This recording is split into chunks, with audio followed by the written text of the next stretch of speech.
علی اور تم تو خود جدی پشتی منگتے ہو،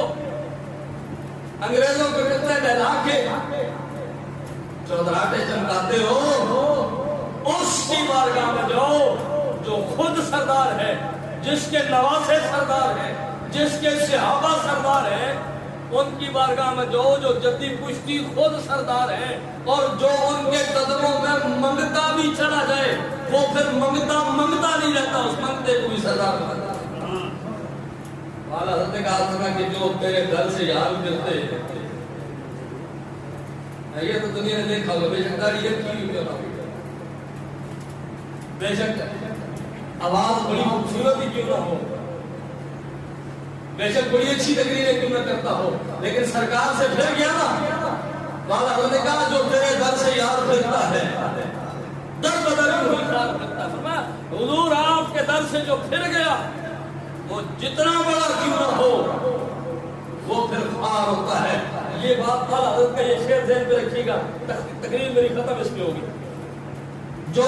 تیرے در سے یار پھرتے ہیں در بدر یوں ہی خار ملتے ہیں، یا رسول اللہ جو پھر گئے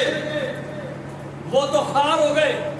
اور جو نہ پھرے، جو سارا کچھ چھوڑ کے تیرے قدموں میں آ گئے، فرمایا وہ میرے قدموں کی بات کو بعد میں کرنا، میرے بیٹے کے قدموں میں آ جائے، وہ اس کی بارگاہ میں آ جائے، وہ چور تو نظر کر کے کتب بنا دیتا ہے، میری بات کو بعد کی بات کہاں سے چلی کہ وہ حضور کریم نبی صلی اللہ علیہ وسلم کی بارگاہ میں آ گیا، بتا کہنے لگا جی میرے 60 بزرگ گزرے ہیں، نام میرا یزید ہے۔ حضور نے پہلے تو نام چینج کیا، فرمایا ہمیں یزید نام اچھا نہیں لگتا، اس لیے آج سے تیرا نام یزید نہیں یافور ہے، یزید نہیں یافور تیرا نام ہے۔ اور پھر حضور نے سارے معاملات کچھ ہوتے کہا جی میں اپنی پشت پر کسی اور کو نہیں بیٹھنے دوں گا، آپ آخری نبی ہیں، آپ میری پشت پر سواری کریں۔ سوچنے کا مقام ہے، دھیمی لہجے سے بات کر رہا ہوں کہ یار اگر گدھا ہو، جانوروں میں جس جانور کو سب سے بے وقوف سمجھا جاتا ہے نا گدھا ہے، کیا خیال ہے؟ یہی کہتے ہیں جس کو بے وقوف کہہ رکھا ہے تو گدھے کے، تیرے اندر عقل ہی کوئی نہیں، گدھے کا گدھا ہے۔ مطلب کیا ہے کہ تو بالکل بے وقوف سے فارغ ہے، تو مطلب یہ ہوا کہ جو